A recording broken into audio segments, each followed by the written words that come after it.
back to another episode of Real Estate Renovators, the business advisory show for real estate professionals. I'm Chanell and this is Rex. Just so our audience knows, we've just had about a 45-minute lunch. So we're feeling a little bit full and a little bit tired. Tired, I'm falling asleep. And we're casual to welcome our next guest because he doesn't wear a shirt. He's OG anyway. He's OG. He is our OG. A lot of you will recognise him as our previous host. Others will recognise him as Jason Statham, but we know him as Bill Nikolouzakis. Close. Please pronounce You've only it taken like Nick. 2 years to learn it. Nikolouzakis. Nikolouzakis. Yeah. How are you, Nick? I'm good. It's only in the whole season. Honestly, we've spoken like 1,000 times. You still can't get my name right. I'm good. I know you've called me in to save the season. I know, so I'm here to help. So thanks for having me. Maybe dress down, not wearing a shirt or tie. That's respect. I love to see you guys dress down for me because you knew I would. To make you feel comfortable, Bill. It does always as comfortable as I can be around you, Chanell. Well, that's lovely to know. Lovely to know. What's been happening, Bill? Actually, quite a bit in my life, Rexy. So I left corporate in July last year, which obviously you guys know, but the audience may not. And I started a few businesses actually. One of them with your good self, of course. It is. So my main business is as a growth consultancy, executive coaching business, and I do quite a bit of keynote speaking as well. And then, of course, Bond Conveyancing, the digital law firm. And I've recently just launched a property investment buyer's advocacy where we've built an algorithm, which I honestly believe no one else has built in Australia yet. It's a research algorithm that helps us select suburbs in Australia to invest in. So been a busy sort of 8 months or so. Wow. So a lot of businesses on your plate. Yeah. When I left corporate, I thought, what do I really want to do? And I feel like I get drawn back into corporate by someone that's got an awesome role for me or an awesome idea. But really where I feel most at home is in small business, small and medium-sized businesses. That's what I'm passionate about. And when I started Levels started because when I left PropTech Group, the corporate business, 3 companies who are our partners and in the industry all reached out to me and said, can we get some help? So the consultancy just happened really naturally with those 3 clients. And as we've built it, our purpose is to make executive level strategy and execution accessible to small and medium-sized businesses. So, there's a lot of talent in small business. Pound for pound, I think small business is probably more talent than in corporate. But there is certain things that you learn in corporate that you just don't have the capacity to do in small business. So just bringing some of that knowledge in and helping really good businesses take it to the next level. And we've got different levels of support for sizes of business. So if you're a larger small business or a medium-sized business, we do a growth consultancy role where we can help you with your go-to-market and really grow that business really quickly. And we're spending 30 hours plus with a client in that one. For the small businesses that are looking to grow, we've got an executive leadership coaching package. And then, for the startups and smaller businesses, maybe 2-3 man bands, we've got a group coaching session where we bring 10 people together that are very similar stages and use the knowledge of that group as well as mine to help propel their businesses. And this is for real estate agents as well as all other businesses. Yeah, so real estate's obviously a sector that I know really well, so that works well. It's for any industry, and we've had all types of industries, but really the sweet spot is in, of course, real estate, mortgage broking, financial advice, accounting, sort of the services world, and then technology. So you talk a lot about the customer experience, Bill. Yeah. Can you talk us through how the customer experience helps small to medium businesses grow? Yeah, so when you're talking about small business, you haven't got an unlimited marketing budget. In fact, you've got a pretty small marketing budget, if one at all. And what a lot of people look past in small business is how creating an unbelievable, unforgettable customer experience that delights your customers and then turns them into raving fans and promoters can propel your business forward. If you speak to the best real estate agents or the best mortgage brokers out there, especially in those services industries, they all have an amazing experience for their clients that then creates repeat and referral business to help them gain more and more business moving forward. So when you're thinking about generating clients, instead of spending it on Google ads or instead of spending it on social media marketing, by delivering an unbelievable customer experience that really delights customers, you can create that word of mouth that is so important in that small business to help them propel their growth. And that's a big part of what we do with these small businesses. How can we improve their customer experience to take it to the next level? And it's the most booked keynote that I do as well. What does this entail? Can you give us a case study? Yeah, so especially for real estate, what is a customer? Is it better hampers or is it? No, it's the opposite. Okay. So think of a customer experience not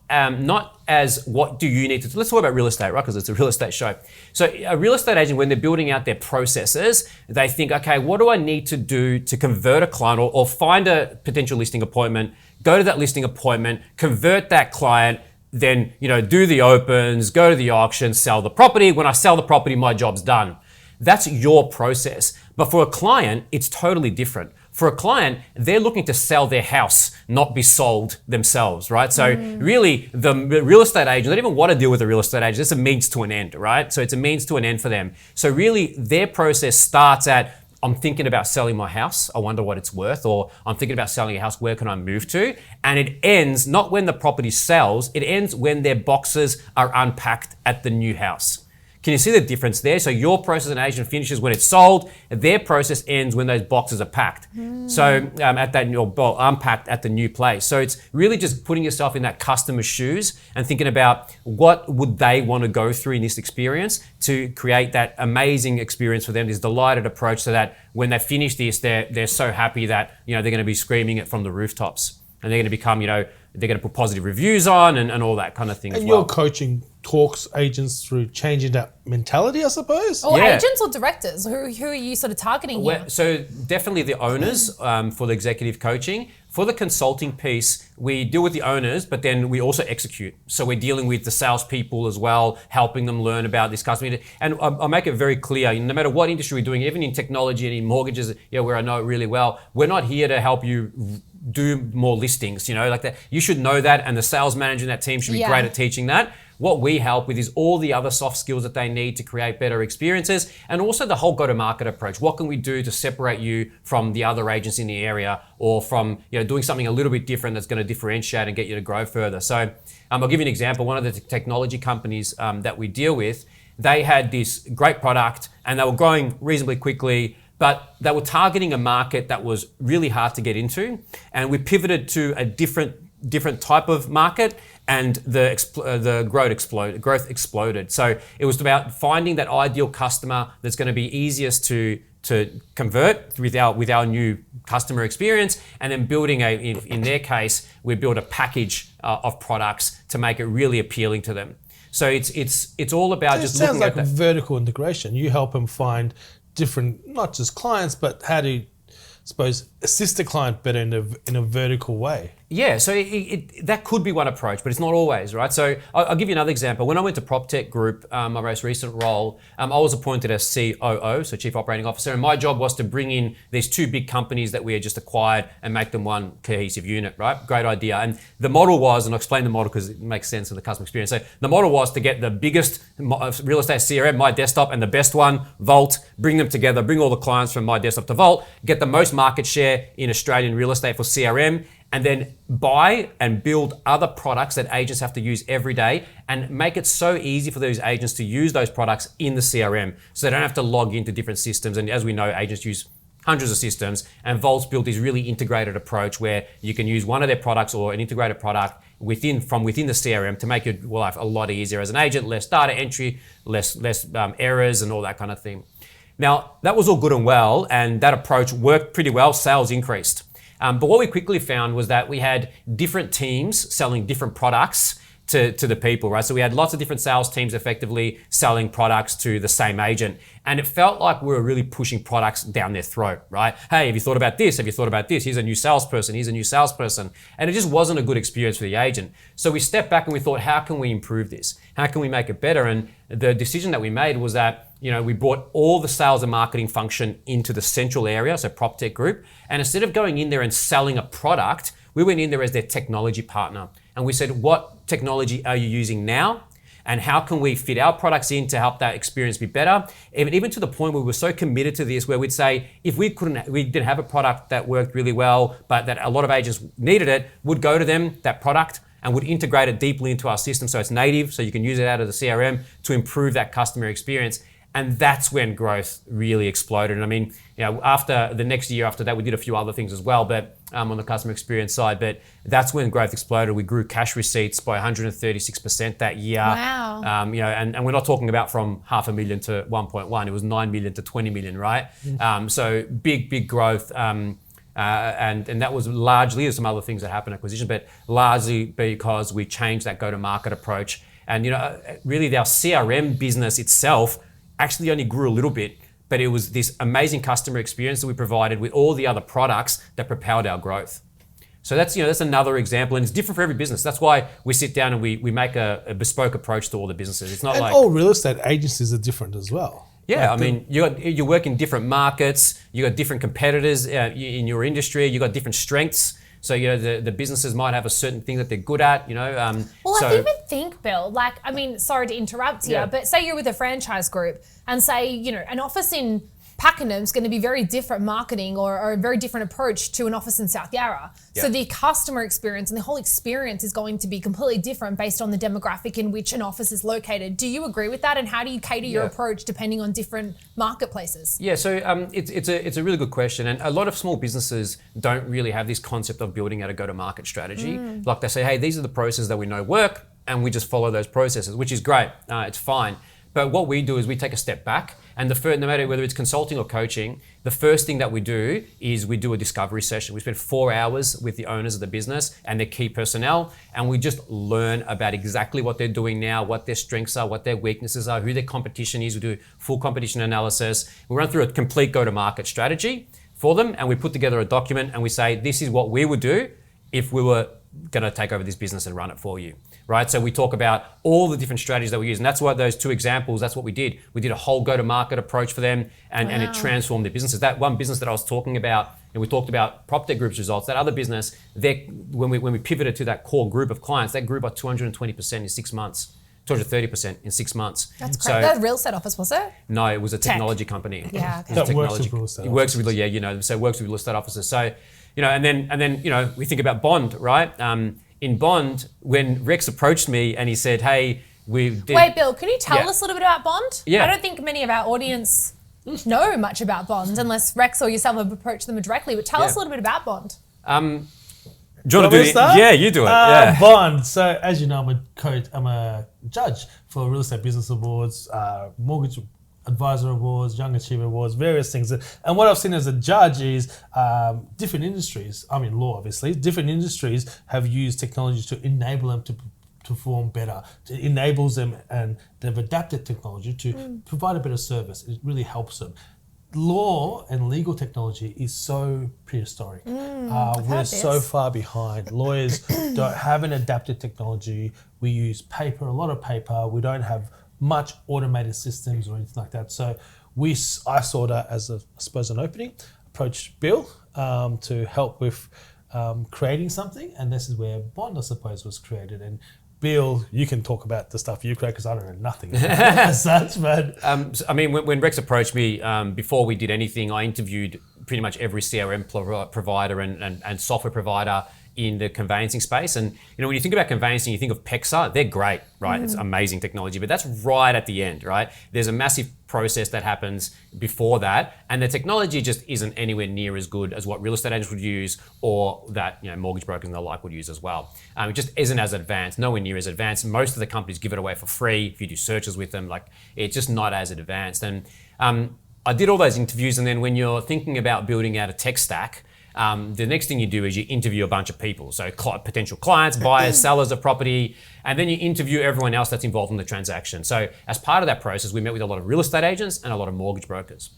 And from when Rex approached me and we thought, we can make this technology better so conveyancers have a better experience, because right now their job's really hard because they've got to enter data 100 different times and their systems aren't as good. And we can make the client experience better. That's what we thought we were going to build. And what we quickly found was that although that's not great, it's not super broken. Like conveyancers still did their job okay, and clients still settle properties without too much fuss, even though it wasn't a great experience. Really where the pain was that the two of the most important groups of people in this transaction, the real estate agents and the mortgage brokers, were just forgotten about. They weren't being updated. They were getting told things after the client. The client would need to tell them what was happening. And it created a worse customer experience for the agent and the broker, which created a worse overall experience for the client. So it didn't affect the conveyancing experience per se, but if you think about, again, that customer experience, boxes unpacked, we thought about it from that perspective. What's the overall customer experience of buying and selling a property? And we thought the best way we could help that experience, not just from conveyancing, but overall, was to build a model that had the agent and the mortgage broker at the center of everything that we do. So Fascinating. when we built the tech, it wasn't just to make the conveyancing experience better and the customer experience better, but it was to make the mortgage broking and real estate experience better. So, we thought with things like we built a customer portal where they can log in 24/7, download documents, ask us questions, check status of their clients. We do, 24-hour, 48-hour turnaround on contracts for new contracts, and we do, 48-hour turnaround on contract reviews for purchases, typically within 24 hours, but we give ourselves 48. We've just built everything that we did, all the processes and technology, we built them with the agent and the mortgage broker at the center. And, when you think about customer experience, one part of that is your model. And we changed the model from B2C, business to consumer, to business to consumer, with that middle business being real estate agents and mortgage brokers. And So it's all about the customer experience again. it's exactly at the center of it. And Bond's probably one of the fastest growing businesses I've ever been involved in, where in 7 months, Victoria, New South Wales, Queensland, South Australia, and Congratulations, WA guys. very soon. Some big accounts signed, one of them announced, the other one to be announced soon. Growing really rapidly, great systems and processes in place. And when you think about model as well, one of the things that we did is we know what our strengths are. I can do product a little bit. I'm not a tech guy, but I can do product and I can work with tech teams. And I know a lot of the real estate franchisees and mortgage broking aggregators. Rex is an extraordinary lawyer, has a lot of relationships in real estate and mortgages. So we knew we had all that side covered, but what we knew also was that we probably weren't the best people to manage a high-performing conveyancing team. So we went and found the best person to do that, our GM, Morella Rice, and she's went and built a fantastic team now across the Eastern Seaboard and SA now. And our Google reviews are all 5-star, and I got to admit that when I read the first few, I was happy, but also had a bit of a heart attack. Say it, don't spray it. We want the news, not the weather. So the Google reviews were how great the old school service was. And I'm like, she'll put a lot of time into this technology. And they're talking old school service. It's testament to the conveyances where, we use tech to improve our systems and processes, but it's not about the tech. One of our mottos is being digitally enabled, but always people first. So clients can work with us as old school as they want, or completely online if they want. And that's a really important part of it. So we use technology all the way through to improve everything that we do, but the client doesn't have to if they don't want to. Maybe they're not tech savvy, they don't feel comfortable, they don't have to. I can't believe you've done this in 8 months. 8 months, 7 months. 7 months. That's It's huge. been, It makes the agent's job honestly so much easier. They get one touch in there, log in, all their clients are there, all their contracts Well, it's are all there. about finding a pain point, right? I And think a lot of they business can do it on owners... their phone. They can get a contract signed on their phone with DocuSign. It's all integrated. crazy. And they don't have to they get SMS updates on stuff. Yeah, I mean, Wow. technology is great, but also we understand that agents probably aren't going to be logging into the portal a lot, right? The admin teams will, for sure, but the agents won't. So the really important things, not only do we send them via email, but we also send text messages. So a good example is if the settlement date changes, that's pretty time sensitive. You don't want your client calling you and saying, hey, the settlement date's changed. You want to know that first. Yeah. So we do in real time text messages. So as soon as the settlement date changes on the system, that prompts an automated text message to go out. So just, so you don't have to go into the system. You can use it, like I said, not offline, but via email and text as well. So you understand what's going on. So the client calls them, they know. Yeah. So interesting. Yeah. Or they'll call the client, so and That's and great. say, hey, did you get that text message as well? Date's changed. What do we need to do? So just creating, again, it's customer experience. And we Yeah. think when we thought about our customer experience, we thought about the consumer. But then when we started interviewing the agents, now the customer experience we built is not just for the consumer, it's also for the agent and the mortgage broker. So we're trying to build one customer experience that caters to both of them. Insane. Yeah. That's huge. It'd be good. What's the It'd be good. future for Bond looking like, guys? There's some interesting stuff we're working on. Yeah? Yeah. There's a concierge service, so when agents can talk Yeah, about yeah. that. Yeah, we're why not? kind of rolling it all, test trialing it now, where when they sign up with us and they sign it up, we'll do everything else for the back end. So we can take over all their contracts admin effectively if they want us to. Everything from making sure the settlement occurs to sending out the gift at settlement, all those types of things. And final inspections. And this is all automated. No, we'll have people. We'll have people in it. Yeah, we'll automate a lot of it, but we'll still have concierge people on the phone calling the client, doing all that kind of work as well. So that officers, if they want to, can just concentrate on doing what they're good at typically, which is... And save costs on their own back end. Yeah, so interesting. I find it really interesting, Bill, that these business concepts that you have draw back to the customer experience. It's when I've sort of run a lot of marketing and sales teams in my time, and the best sales teams are the ones that really care about the client, number one, and the second thing is that they care about the client experience. So really, no one wants to be sold to, right? So it's all about understanding their experience and then building something out that suits them. And you brought up hampers before, and we just talked about them again now.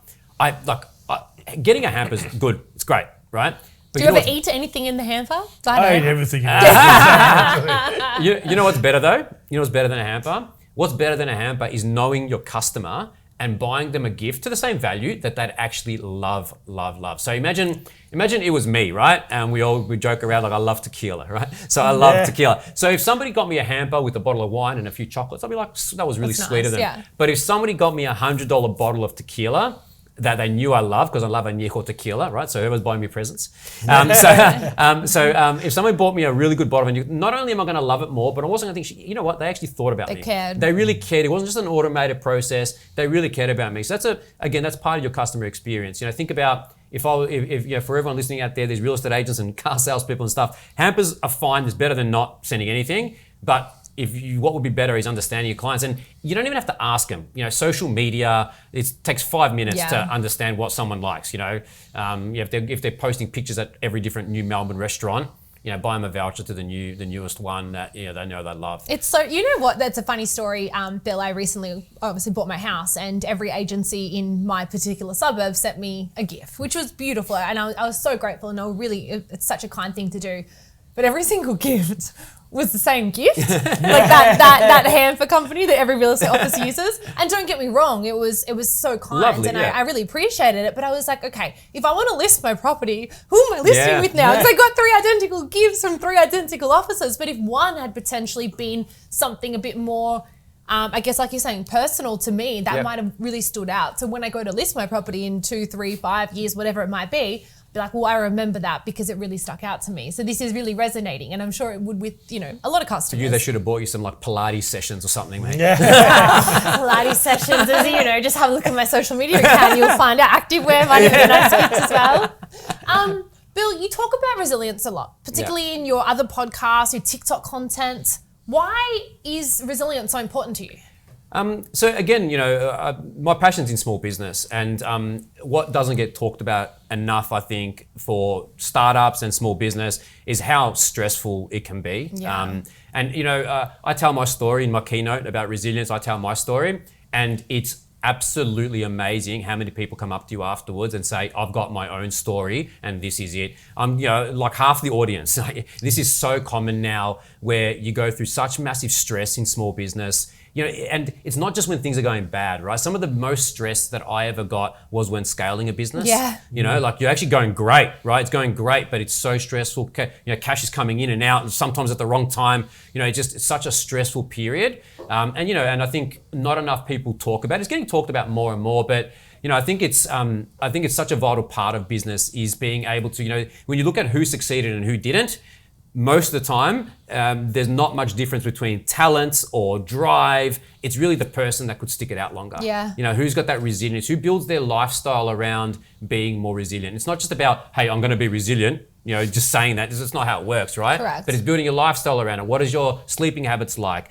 What's your relationships like outside of it? Who you got to talk to? Do you need professional, and should you get it? I went through some really, really tough times, a couple of times. And I got professional help, and it helped hugely. It's all good to speak to your partner, but speaking to someone that has an understanding of hundreds of other people like you that have gone through exactly the same thing, and the coping mechanisms they've used to get better makes such a big difference. So encouraging people to get professional help you don't have to be 5 ways to Sunday to have to get that, right? You don't have to be that far gone. Even if you're just not feeling that great, you think it'll help you. I encourage most professionals that if you want to get to the next level, sometimes it's good to speak to someone that can help you get your mind right. Bill, we go to the gym to look after our bodies. We go to the hair salon to have nice hair. We go and get our whatever we do, but we don't do anything to help our mind. So sometimes going to speak to someone is the same way as you were to take your body to the gym. It keeps it healthy, right? It keeps it sharp and it keeps it self-care. Hairdressers and stuff, I find that helps you mentally anyway. Oh, well, for yeah, sure. For sure, but your brain health, right? How much do we really know about our brains? Whereas when you're going to, say, a psychologist or something like that, they're trained in knowing human behaviour. So it's another form of self-care. Yeah, I've done 2 things. The first time I went through a really tough mental period, I had an anxiety attack, rushed to hospital, the whole bit, right? Thought I was having a heart attack, right? My wife came downstairs, I was panting, and we thought I was having a heart attack. We genuinely thought I was having a heart attack and rushed to the hospital. Found out. They quickly found out. They did the EKG and all that, but they could tell.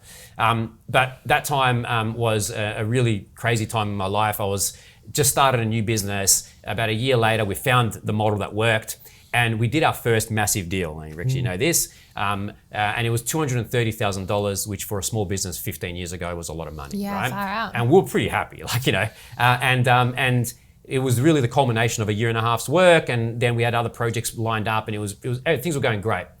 And part of that was I was getting married. So being myself, we spent probably a little bit more than we should have on the wedding because we knew that I had this cash coming in, right? And what quickly happened was that not only did that cash not come in, we spent a little bit of money on legals and they went bankrupt.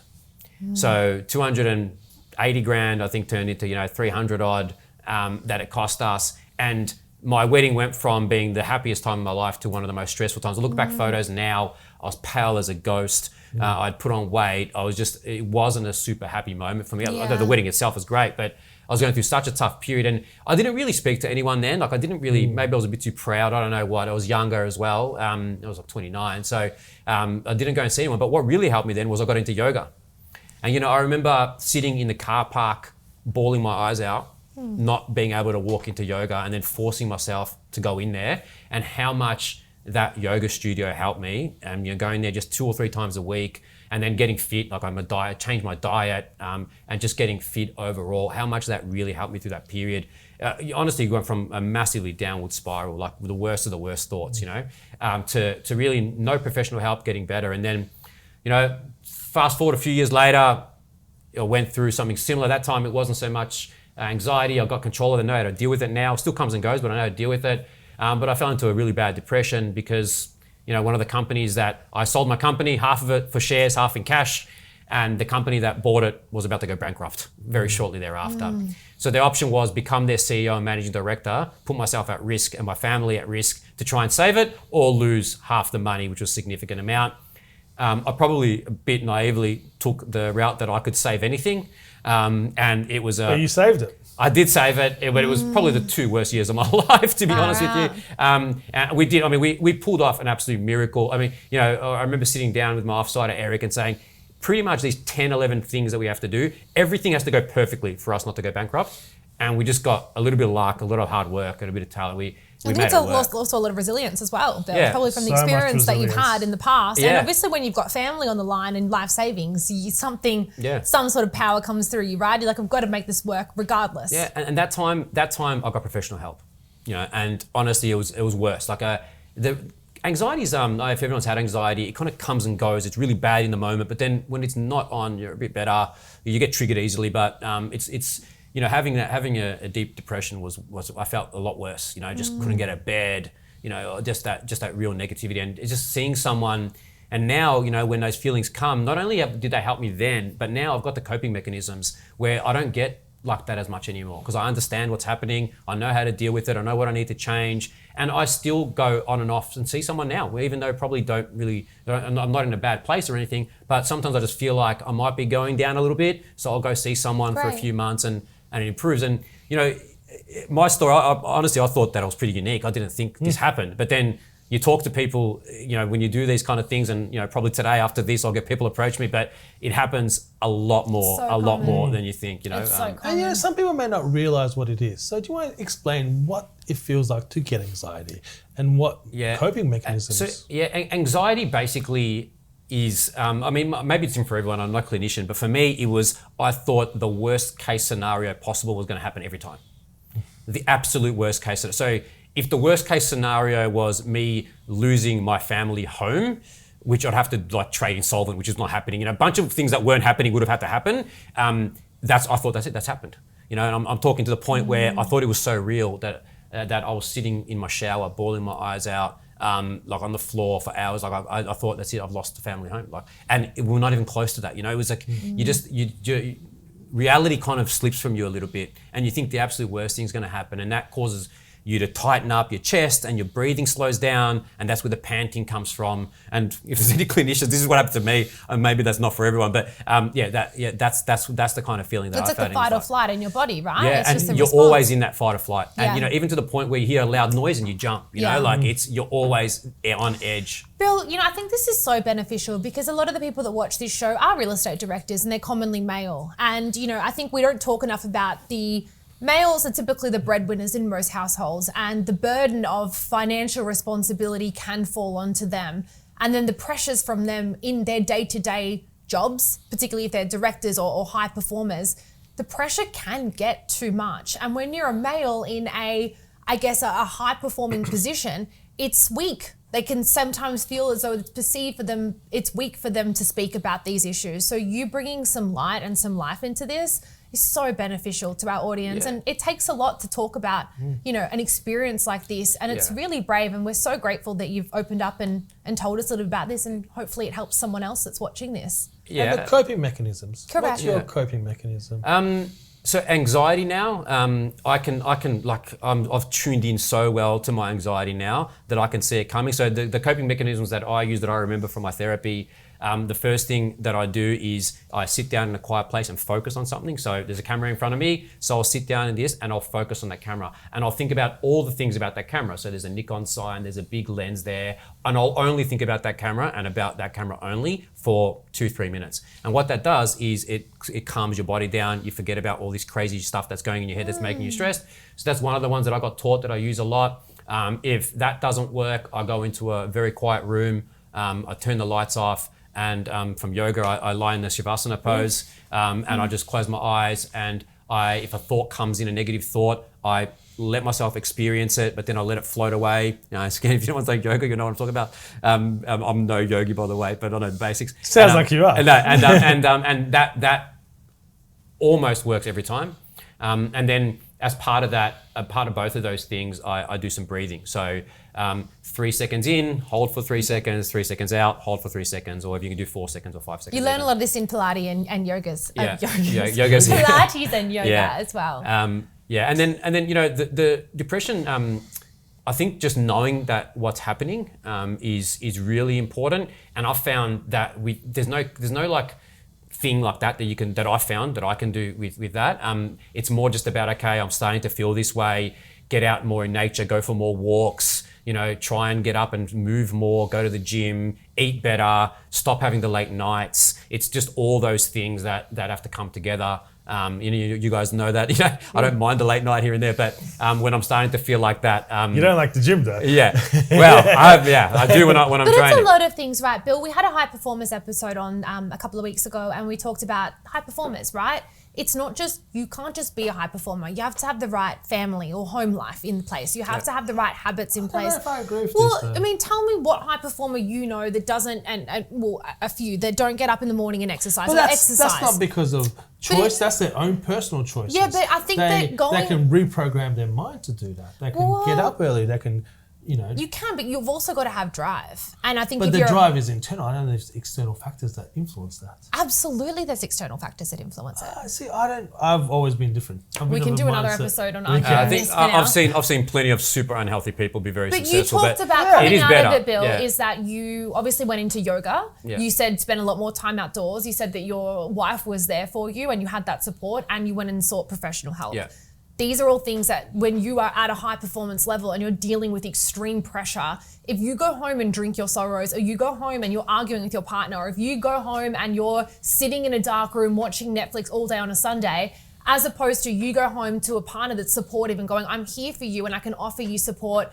And as opposed to drinking yourself sick, you're going to the gym as an outlet. These are all things that you can choose in your life when you're going through something tough. You can take two roads. And there's typically a fork in the road. You're like, I'm gonna go down this path and self-destruct, or I'm gonna go down this path and accept it and try and do everything I can to change it.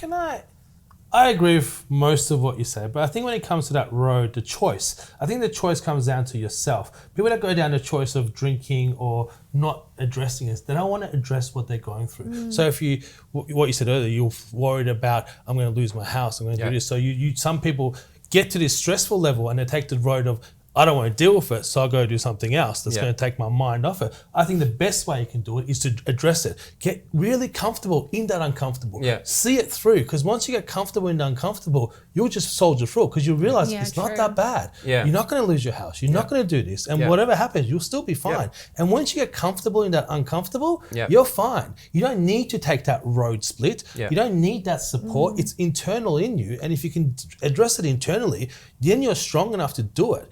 If you don't have the support around you, if you don't have the routine to wake up and exercise or whatever the case may be, I think if you address anything internally first and foremost and get comfortable in the uncomfortable and just make yourself comfortable there and realize it ain't that bad and I can do this. What's the worst? I'll go live in a smaller house. And I think it just comes down to, I think the other part of it is, doing the gym and doing all that is, this Mark Boris, I saw Mark Boris speak a few times, right? He's great, actually, great speaker. But one of the things that he says is that he's noticed that every successful person is obsessed with two things. One of them is work, and the other thing can be gym, can be family, or it can be drugs and alcohol, right? So every successful person is obsessed with two things. So work's one of them, so pick your vice, right? That's basically what he's saying. So, you'd rather be addicted to the gym than addicted to drugs, right? So maybe that part of it is, you don't want to be... Pick your high. You get a high from both, just pick your high. Both. And if you're going through anxiety or depression, too much drugs and alcohol is not going to help you, because... And it'll never cure you. Sleep's going to be horrible, all that kind of stuff, right? I think the first step to everything with anxiety, the first step is accepting that you have it. It's the first step to trying to eliminate it, is going, okay, just accept that you have anxiety and telling yourself, I have it right now. It's an emotion, but I'm going to get through it. And that's where people go wrong. They don't want to accept it. And people I don't want to run away from it. Correct. And we're before what you said, people saying, oh, it's weak to have anxiety. That pisses me off, so to swear. It pisses me off because, you're actually way stronger to say that you've got anxiety and bring it out to the open than to hide behind some stupid veil where you're going to actually crash and burn. And then, if you're a director of a business, you crashing and burning doesn't just affect you and your family, it affects everyone else in your office. So acknowledging it, getting help, doing the right things, and then setting those behaviors and making it open for your client, your staff to also have those behaviors, you're going to have a better work environment. You're going to have more high functioning, better productivity. So, you can't just hide anxiety and depression, right? It's going to come out one way or the other. Eventually so if your team members got it, maybe it will hurt their productivity to get them help and do all that, but it's going to hurt their productivity worse if you don't. So, it's about bringing it out and being open yourself will make your team members open to do it. And then you're going to create a better work environment. Being vulnerable. I agree. Yeah, I mean, that's a big one for you, Rex. You always talk about that, being vulnerable with your team, and that's a part of it. Bill, this is not where we wanted to, this is not the pathway we had planned for this particular episode, but I'm really glad you opened up the narrative on this, because it's something that really needs to be spoken about, and I'm seeing it so commonly right now. A lot of people are burning, and a lot of people are suffering from some pretty severe mental health issues, and I think hearing someone like you, who a lot of people would admire, an incredible human being. Not only are you running multiple successful businesses, but you're just one of the absolute greatest people I know. Thank you so incredibly much for sharing this story and being a part of Real Estate Renovators. Thank you. Again. Yeah, my pleasure. And if anyone, if there's anyone out there that I do or don't know, and you are going through a shit period and you want to chat, just reach out. There's always someone there to listen, and I'm happy to help if I can. I'm sure all three of us. Yeah. Absolutely. We'll see you on the next episode of Real Estate Renovators.